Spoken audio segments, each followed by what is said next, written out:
plutonomy are benign. Property rights are generally still intact, taxation policy is neutral to favorable, and globalization is keeping the supply of labor in surplus, acting as a brake on wage inflation. They summarize the heart of our plutonomy thesis that the rich are the dominant source of income, wealth, and demand in plutonomy countries such as the UK, US, Canada, and Australia, countries that have an economically liberal approach to wealth creation.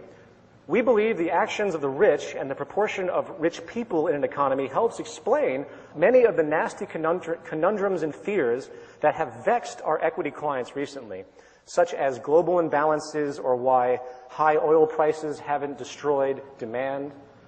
Plutonomy, we think, explains these problems away and tells us not to worry about them.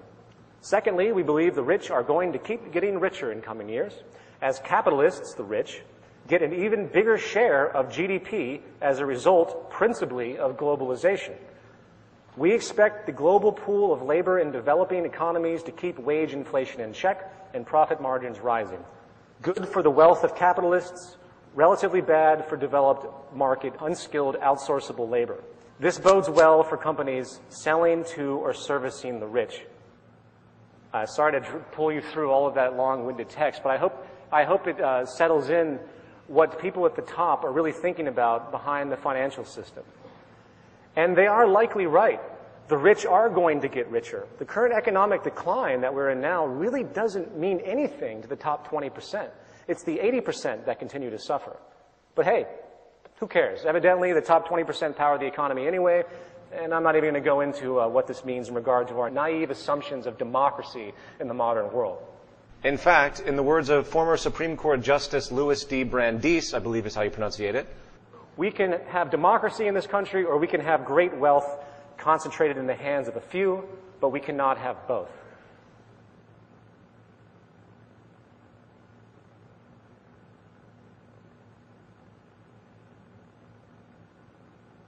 Now, I bring all of this up as an introduction to what we're going to talk about in regards to social health. Coupled with this, however, I think a few stats should be digested. In 2007, chief executives of the largest 365 U.S. companies received well over 500 times the pay of the average employee. In many of these top companies, the chief executive is paid more in one day than the average worker makes in a year. The Walmart family, which is about 6 people, the Waltons, has a combined fortune estimated at about $90 billion in 2009, according to Forbes. The combined wealth of the lower 40% of the U.S. population is only $95 billion. Also, the highest paid jobs on the planet are in fields of trading and investment, occupations which have no meaning whatsoever, create nothing. They are pointless to the state of society in the natural world. In 2005, the average annual take-home pay for managers of the top 26 hedge funds, aka gambling casinos, was $363 million each. Compare that to the average medical doctor, which makes about $150,000 a year, and the biological research scientists, which are looking for cures and treatments for diseases, which makes only about $68,000 a year. You get the point. Income equality is here, and it is growing, and it appears to be unstoppable when you look at the mechanisms of the financial markets and the culturally accepted reality of tremendous wage differentials among different fields. So now, we present the question. What does this mean to our health, to our well-being? Groundbreaking research by Richard Wilkinson and Kate Pickett of the UK in the area of social inequalities in health and the social detriments of health has given us some profound realizations about what it means to have a society based and driven by inequality. To summarize this groundbreaking research, the common view that social problems are caused directly by singular material conditions such as bad housing or poor diets or lack of educational opportunities and so on is being overturned. The idea that more wealthy societies do better than poorer societies in regard to health in general is not the case. The social problems abundant in rich, highly stratified countries are largely caused by the scale of material differences between people within society itself. The problem is not absolute income, but rather the problem of relative income. If you compare groups of people with the same income in different countries, you find that those in more unequal countries do much worse than those in more equal countries with the same income. It appears to be a psychosocial phenomenon. Inequality seems to make countries socially dysfunctional. And as based on measures of societal health, crime rates, and well-being, it is safe to say, as you will see me point out, that really our current structure is nothing more than a social failure. Life expectancy. On this chart, we see a specific set of wealthy countries. I apologize for those that can't read this in the back. I'll do my best to point out what is going on here. Basically, the y-axis you see is life expectancy, and the x-axis is income inequality going from left to right, low to high. Life expectancy, bottom to top, of course, low to high.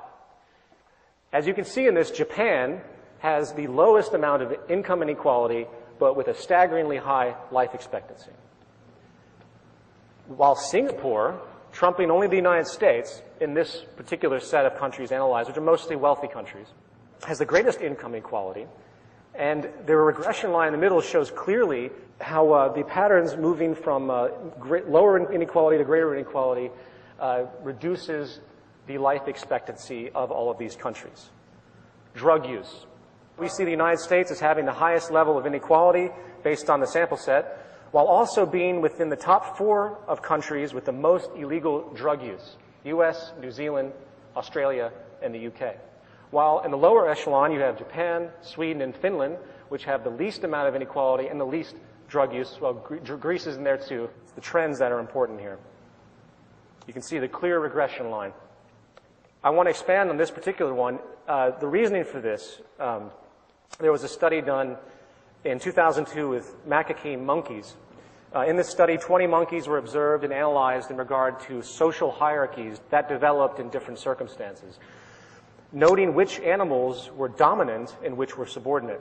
The result was that the monkeys that had become dominant had more dopamine activity in their brain than they had exhibited before they became dominant, while the monkeys that became subordinate showed very little changes in their brain chemistry. In turn, after teaching the monkeys how to administer cocaine to themselves through levers, it was found that the subordinate monkeys took in much more cocaine than the dominant monkeys. In other words, it's a form of self-medication.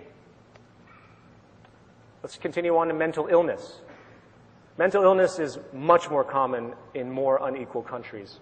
Once again, we have the U.S. at the peak of mental illness. We have Japan at the lowest echelon. As you can see from this chart, mental illness and inequality are very much correlated. A quick glance at SSRI antidepressant drug visits to doctor's offices among adults 18 years of age or older in the United States from 1995 to 2002 shows a clear trend of growing dependencies on antidepressants. The most common type of disorders, of course, are anxiety and depression. A psychologist by the name of Jean Twenge did an interesting study which proved that Americans are much more anxious than they used to be. A survey of college students from 1952 to 1993 across 52,000 students found that students today were more anxious, than 85% of the population at the beginning of the study, meaning 1952. By the late 1980s, the average American child was more anxious than the child psychiatric patients of the 1950s. As far as depression, a study called Time Trends in Adolescent Mental Health found that in Britain, depression among people in their mid-20s was found to be twice as common in a study of 10,000 or so people born in 1970. 10,000 people study, twice as common in 1970 as it was in 1958. It also found that in general, psychosocial disorders affecting young people have risen substantially over the past 50 years. In Germany, Italy, Japan, and Spain, 1 in 10 are deemed mentally ill in a year. In the UK, it's 1 in 5, and in the US, it's 1 in 4. Across entire populations, rates of mental illness are 5 times greater in the most unequal countries compared to the least equal. Now, of course, I know what you're saying. What about genetics? I think Richard Wilkinson summed it up very well. Although mental illness can be affected by changes in the levels of certain chemicals in the brain, nobody has shown that these are actually causes of depression, rather than changes caused by depression.